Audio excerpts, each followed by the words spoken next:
Ohio State training camp is barreling right along, if you can believe it. This is the third Thursday of Ohio State practice since they reconvened. And in a cosmic coincidence, it's a Three Things Thursday on the beat. Welcome back. I am Austin Ward, joined by Jeremy Birmingham on the Austin Birm Show. And we're going to be back out at Birm. Third Thursday. It's gone fast, and there's no It's crazy. down. It's crazy. Once the off season gets to a point, and there's like a hill, right? It's like a roller coaster. It's like click, click, click, click, click, and then it's just straight downhill.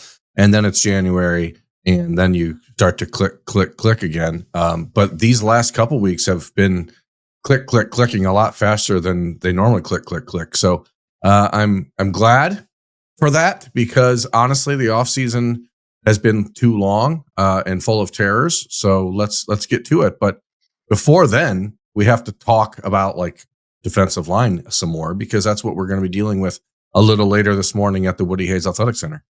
That's right. It is the third Thursday of training camp. Gonna need somebody to count up how many times Birm just said click to start the show, because it felt like a lot to me. It was way more than three.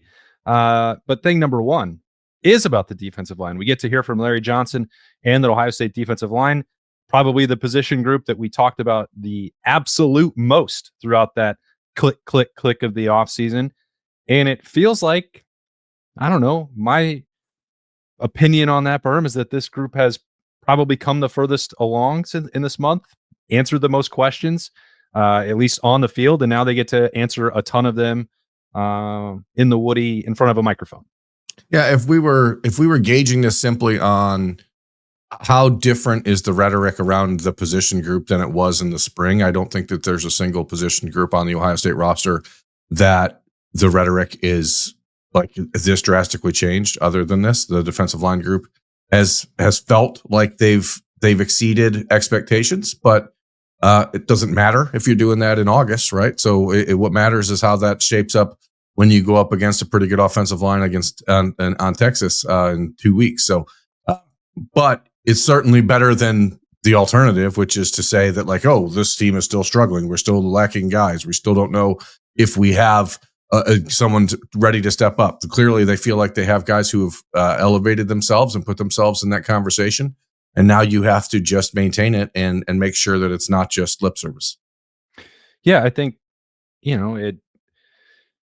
there are still questions that have to be answered, even if you are flashing in practice, even if you have a productive scrimmage.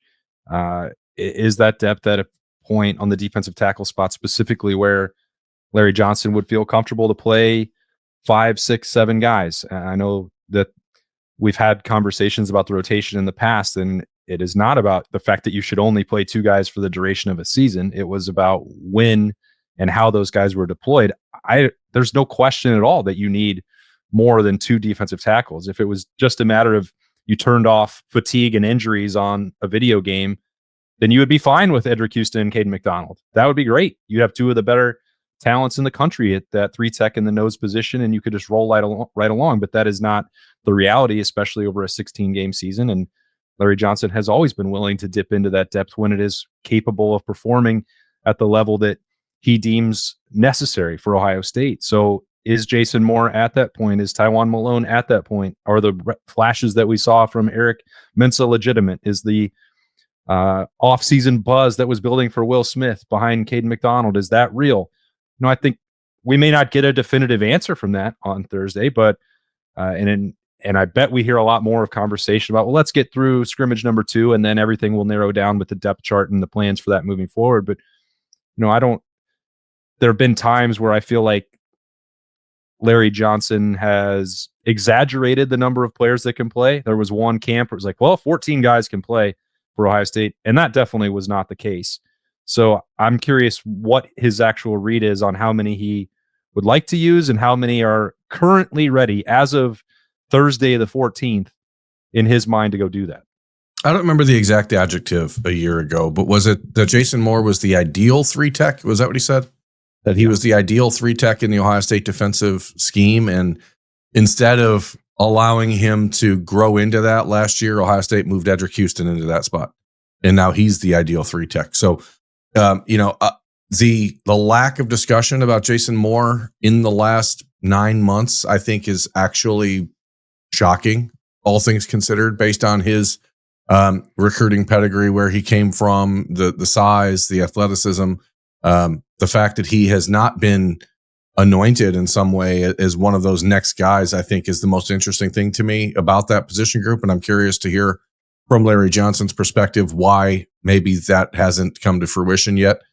And I think I'm also, as we talk about these things, whatever things are on your mind regarding the defensive line, we've spent a lot of time putting in Penn, Caden Curry, and Kenyatta Jackson at defensive end for good reason. Those two are going to be the starters. But I do think, we've spent a lot of time talking about how you need more than 2 defensive tackles. But I don't know why there's such confidence that there's more than 2 defensive ends at this point, if that makes sense. And not that I'm trying to sound the alarm bells, but what has given Ohio State the confidence to feel like Bo Atkinson and CJ Hicks are going to be difference makers at defensive end behind Caden Curry and Kenyatta Jackson? Bo Atkinson lost his black stripe on Wednesday, so clearly he's doing the right things. CJ Hicks, we hear all about from everyone in practice and what he does. So how confident are they that those 2 guys are going to be able to translate that into a game day performance week in and week out?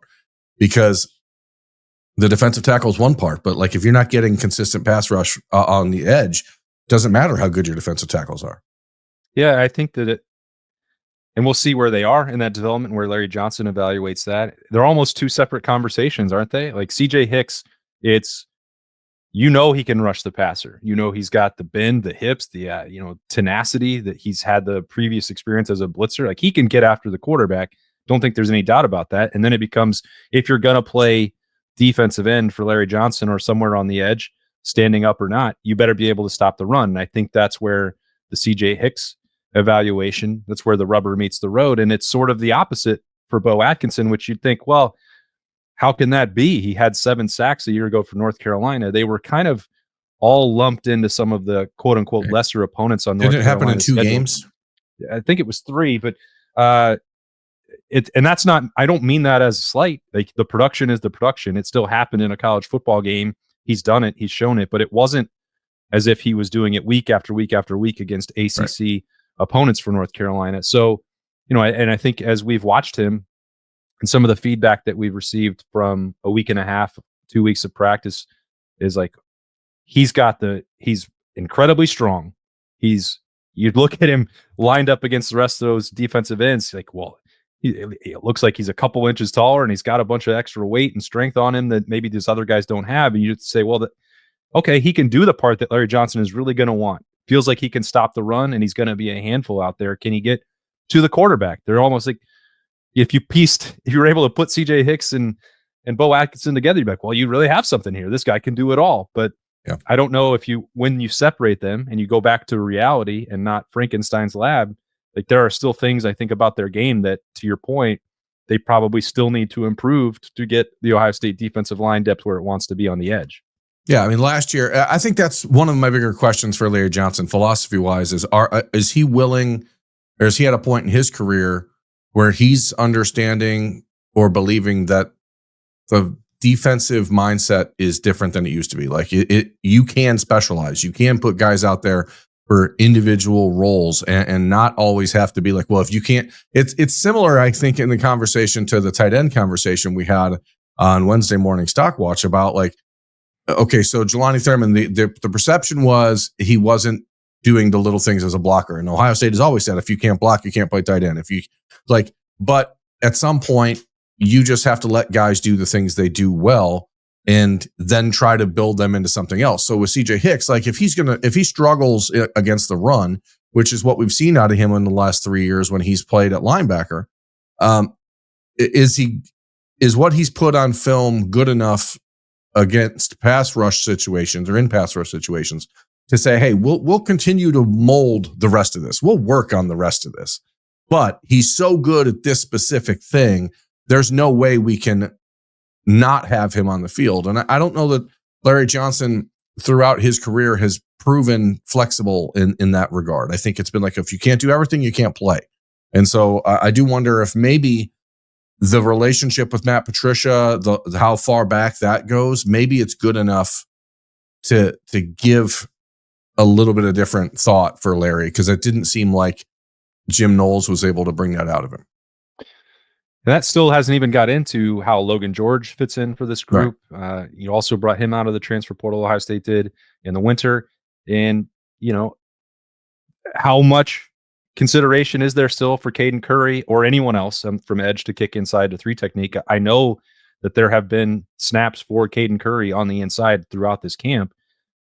How many would be needed? How likely is that as an option? Because as you mentioned, like, we expect him to be starting opposite Kenyatta Jackson against Texas, but there's also all of this conversation percolating with Matt Patricia and moving guys around and getting the best 11 on the field, but are also the best 11 for a particular situation based on opponent and based on what how they're trying to attack a team. So there's probably not going to be a definitive answer one way or another. It's just another thing that you have to file away in the back of your brain. And does Caden Curry like that? Would he? I think we've asked him in the past, would you play other spots? And he would always say, I'll play anywhere they ask me to.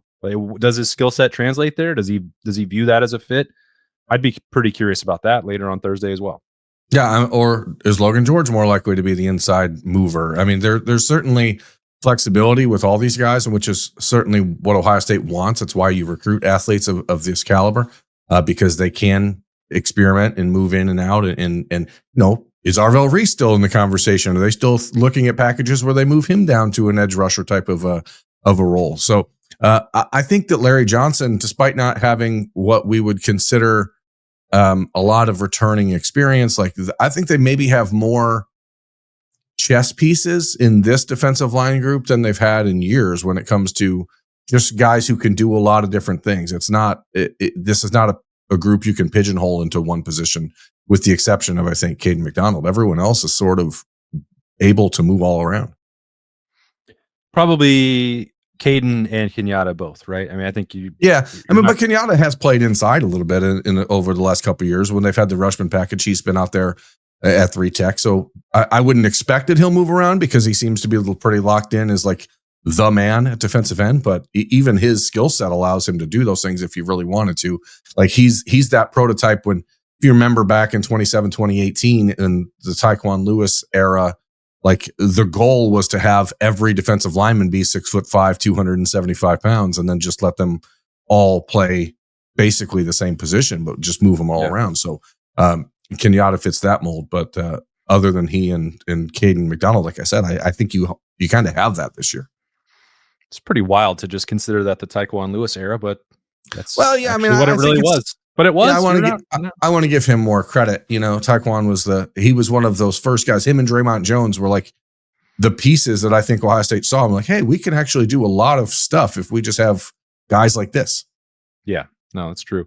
They have a lot of talented guys on that roster. And I was thinking, as watch list season has wound down here, and we get time for some real games, I think we should remove Jeremiah Smith from this equation. But thing number 2 was, like, your kind of a bold prediction on who might win an individual award for Ohio State this year.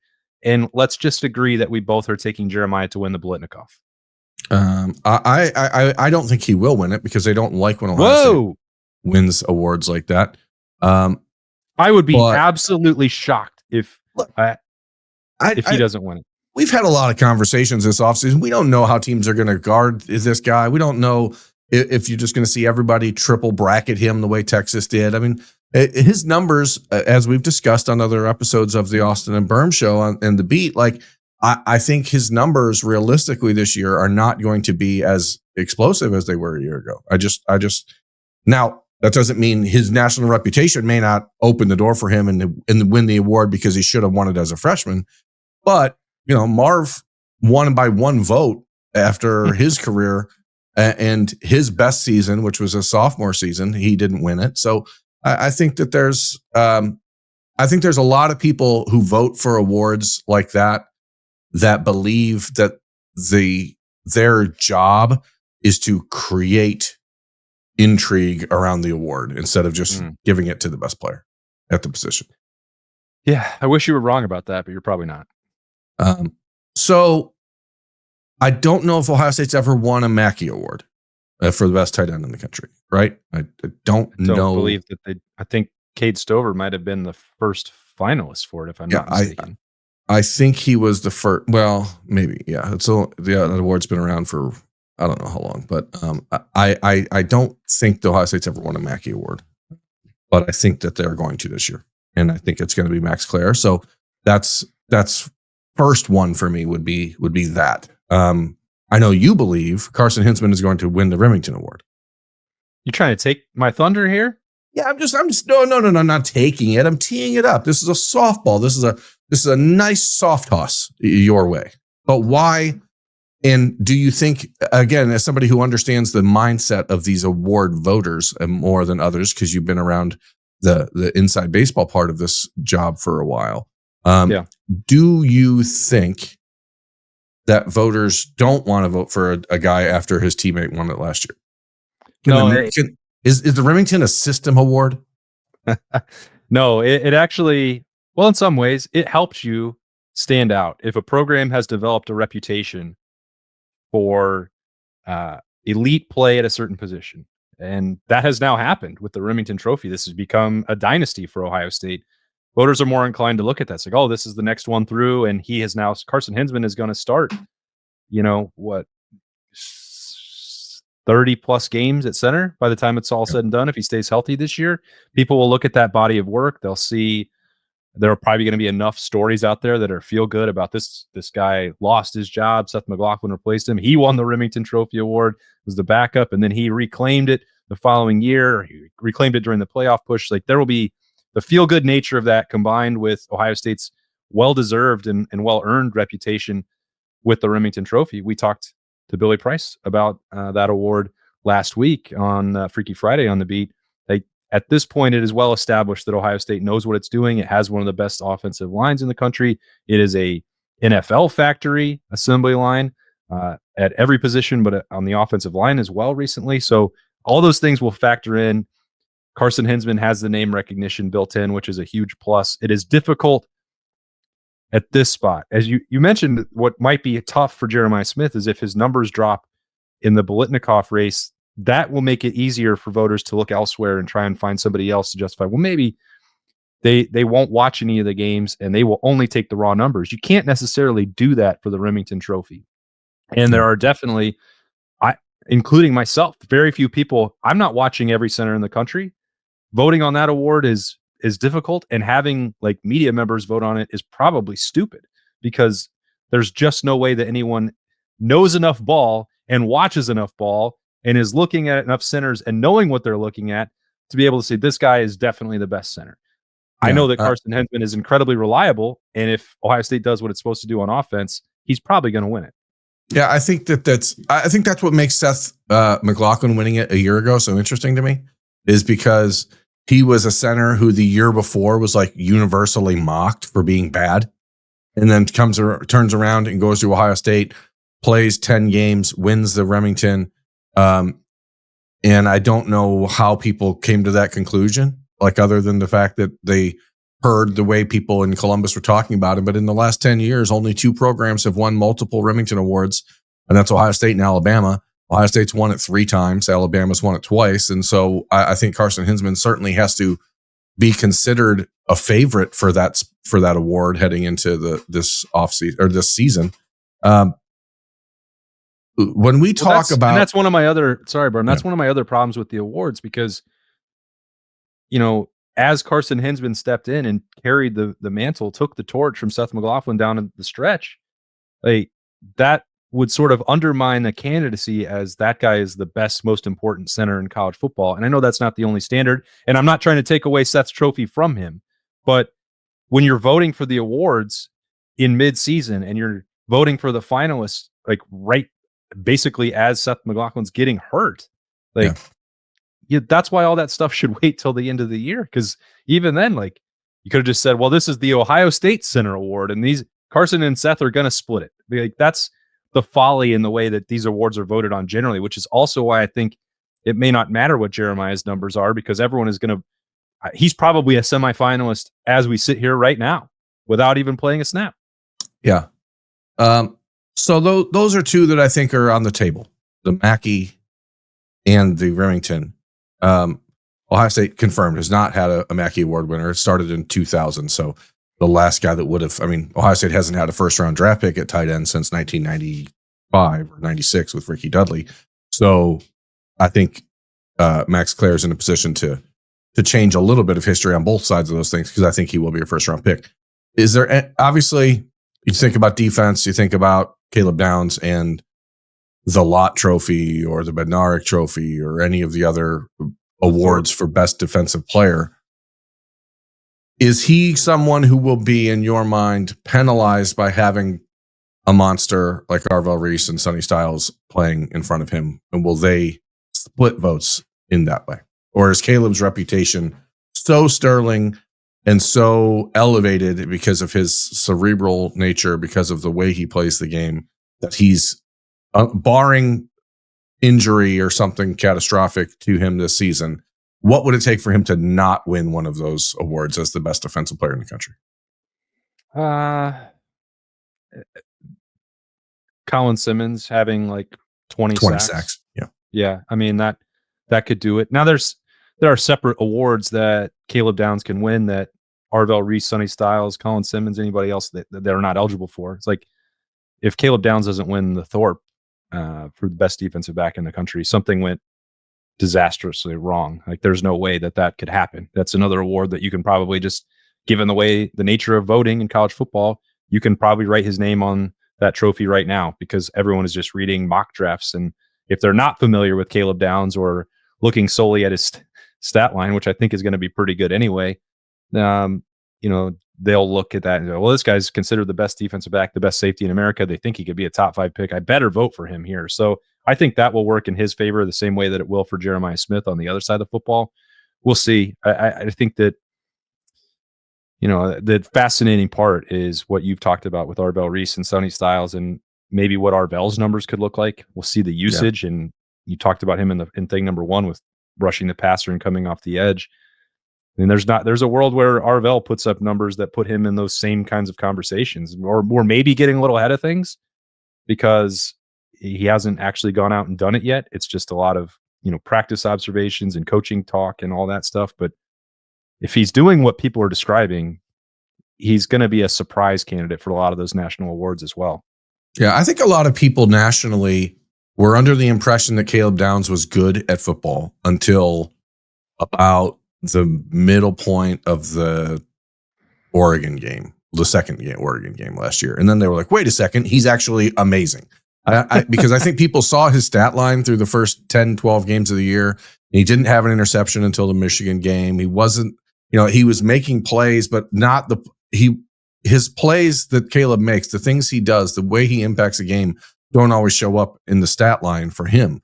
And so I think a lot of people, after a freshman year at Alabama where he was a freshman All-American, and you're like, okay, he's fine, but whatever.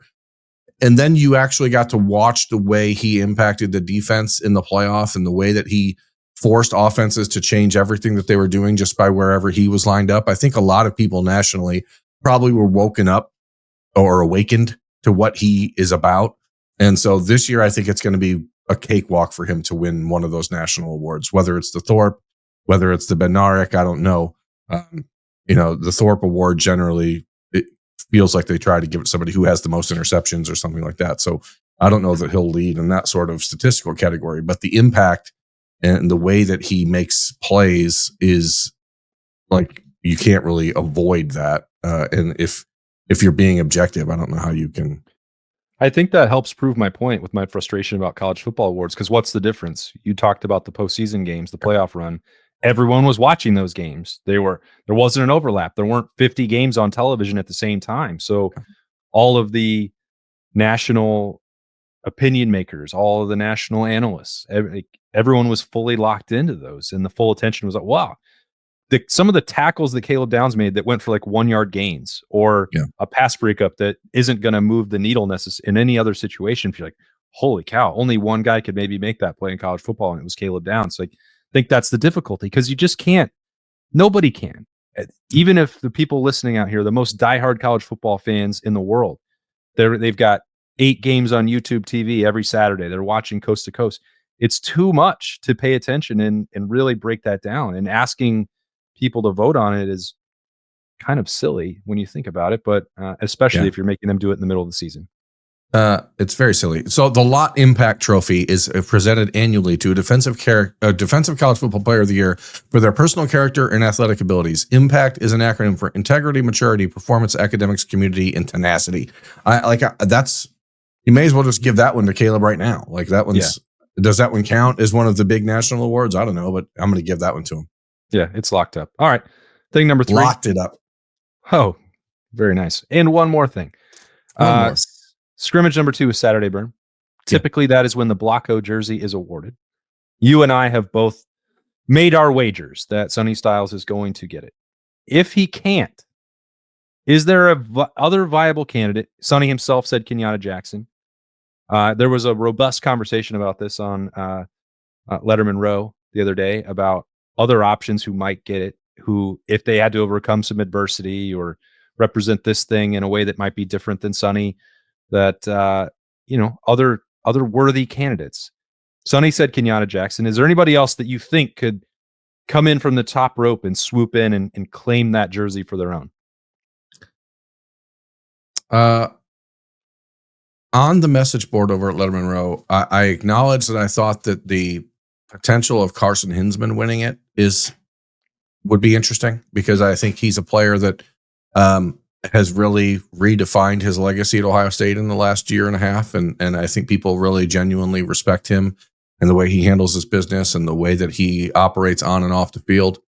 Carnell Tate is one that I think is interesting with everything he's had to deal with in his time in Columbus, on and off the field. But I have a really tough time believing anybody other than Sonny Styles wins this, earns that honor this year. The only one Carson Hinsman is one I keep going back to as another possibility. There have been offensive linemen who won it before, like there Munford. I don't know that Carson has been through the exact amount of peaks and valleys that Thayer went through with his health and all that stuff, but Carson, as the apex, as the leader of the offensive line, I think is certainly, and I guess it's always gone to a senior, but I guess Austin Saraveld's another one that I just can't keep. I can't really ignore it, but I don't think they'd give it to him as a third year player. Yeah, I think he'll wind up with a captaincy instead, if I had to guess. Probably. Which would be well deserved. I have a hard time envisioning anybody other than that list you named. I think there's no more than 5 viable candidates, and Sonny Styles in my mind is just so far ahead of everyone else for what they want that to represent. It just would be, I'd be floored. Once people were talking about a year ago, especially at Big Ten Media Days, and Jack Sawyer's like, Cody Simon is that guy. It was like, okay, we hadn't considered that because we were in a rush to put it on an Ohio kid who'd been up. He had his own adversity, who was a leader. And it's like, oh, well, Cody makes a lot of sense too. That's a great point. This one, it's like, even if you tried to convince me of someone else, I'm not sure I'd buy it. It belongs on Sonny, and it would look almost the exact same to the number he's wearing already. Yeah, and I think when you build out a football team, the guy in the middle of your defense is generally the person who makes things go. That's the straw that stirs the drink. We saw it on Cody last year. It was a perfect fit for him on and off the field. If you listen to Tegra Shabola on Tuesday at the Ohio State media availability, he talked glowingly about how Sonny has transformed himself, not just physically, but because of the way that he had been pushed over the last couple of years by Mick Marotti and how much that has rubbed off on him. And now that Sonny's the guy leading everyone else, the way that people on the team speak about him, it just seems wholly unrealistic to expect anybody else to earn this. And I hope it's this weekend, because it'd be nice to have, a little positivity. Yep. I think we'll get that. I think we'll get the captains. It tends to be that day. They have that scrimmage. They hang out a little bit in the horseshoe. How many captains, Austin, is this Ohio State team putting forward? I think Sonny Styles will be a captain for this team. I think Kenyatta Jackson is going to be a captain for this team. I think Austin Saraveld will claim a captaincy. And then I'm a little unclear. Do you have 2 offensive linemen? Do you go with, does Carnell Tate leap up and grab that? Could Brandon Ennis be a captain for this team? I think that the 4 is like the ideal number in my mind. When we consider the quarterback situation, is there any scenario where you think one of these quarterbacks is named a captain without being named a starter first? Well, Lincoln Kienholz was an Iron Buckeye. And if we're looking for, like, I don't think he's going to be the starting quarterback. I don't think he's going to be named the starting quarterback. JT Barrett fits in a similar profile for the way Lincoln has carried himself. And, I think the camaraderie and bond that he has with teammates and showing up at all community service events and all these other things that they don't have anything to do with playing quarterback, but they carry a lot of weight in the weight room, behind closed doors, all those other things. I'm not closed off to the idea that could happen for someone who has already made a little bit of quarterback history by being an Iron Buckeye. I think it's unlikely. And it felt like JT being named a captain at that point added to the disjointed nature of the offense. Because, like, you want your captain to be involved. You want him on the field. And I know that doesn't apply 100% across the board. Sometimes you have a Court Williams or a Cam Babb who their leadership skills go far beyond what they could ever contribute on the field. And they earned that accolade for sure. I think I'd probably, if you get down to that final spot and you're casting your ballot, I bet Lincoln Kienholz is named on a lot of them by his teammates. I wonder if not enough to get to, if you cut it off at 4, Carnell Tate probably jumps ahead of enough balance to be the 4th. I don't know. Do you think it's more than 4? Where are you at? I would probably say you go 2 and 2, and 2 offense, 2 defense. And I think Sonny and Kenyatta are right there. But I mean, obviously Caleb Downs is kind of the face of the defense. Jeremiah Smith, like, is he too quiet to be a captain? He is a 2-time Iron Buckeye. He's the first ever Iron Buckeye as a freshman. He's like all of the ways that Jeremiah leads the team from a non-vocal standpoint. Like, how does that matter? Or is it Brandon Ennis' style and the way he leads that is more important? So, I think back, and we don't have like a Court Williams story or a Cam Babb story or one of those guys on this team for the first time in a long time. Like, so I do think it's interesting, the discussions, because the coaches still have to basically validate whatever the leadership committee decides. And the quarterback situation, I think, is interesting because I don't know if it'll be Monday or Tuesday or next Thursday or whatever, but like, I don't think Ryan Day would put himself in a position to name Lincoln Kienholz a captain unless he was going to turn around and name him the starter. And I don't think that that's going to happen. So it's going to be interesting. But I think 2 and 2 is, and that's my preferred method. I think if you have two offensive and 2 defensive guys, that's the way to go. Was it just 1 and 1 last year? Was it 3 guys last year? It was Jack, Cody, Travion and Emeka, I believe, were both. Yeah, so they had 4. So that's that recipe is there. So I guess that's where I'd go. Well, we'll find out soon enough, right? And we'll be not back 9 captains or anything like that. No, I don't think that's too many cooks in the kitchen for me. We'll have some snap judgments after we hear from the Ohio State defensive line today, which is Thursday, in the Woody Hayes Athletic Center. And they'll be back on Freaky Friday. I don't know what we're going to do. Going to open up the mailbag? Well, we're going to figure that out. We've got a lot of questions, but if people want to ask more, please do. It's just the Austin and Birm Show at gmail.com. The Austin and Birm Show, not an ampersand, just the word and. But if we get good enough questions and then we're forced to do a mailbag on Friday, that's fine. Maybe we can run into somebody inside of the Woody that wants to talk and pop in on a Friday. Who knows? You never know what you run into. That'd be cool. Maybe we can make that happen. So stay tuned. You know who I'd like to talk to? I'm going to put it in the universe. I would like to talk to Max Clare. This is my one more thing, really. Okay. Because the way the playoff went, because how long it went, because of the national championship, because the way the offseason went with all these new rules, like Ohio State is in a position where Bo Atkinson, we've never spoken to. We've never seen him play. Max Clare, barely got a chance to speak to him in February. Ethan Anianwa, Philip Daniels, all these guys. Like, I want more time with these new guys that are actually going to make an impact. And so I want Max Clare on this show. And that's what we're going to, it's now my priority to make sure that Max Clare is a fully featured center panel guest of the Austin and Birm Show in the near future. Okay. Well, the tight ends talk next Thursday. So you're going to probably. Maybe we just get ahead of it. Maybe we just get ahead of it. You know, maybe we just dive right in and say, hey, we'd like to talk to Max.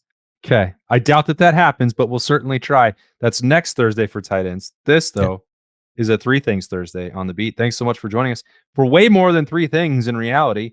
But we got through it anyway. Thanks for joining us on 97.1 The Fan's YouTube channel, 10 TV's YouTube channel, 10 TV Plus, or anywhere that you have downloaded the audio-only podcast version. We appreciate you greatly.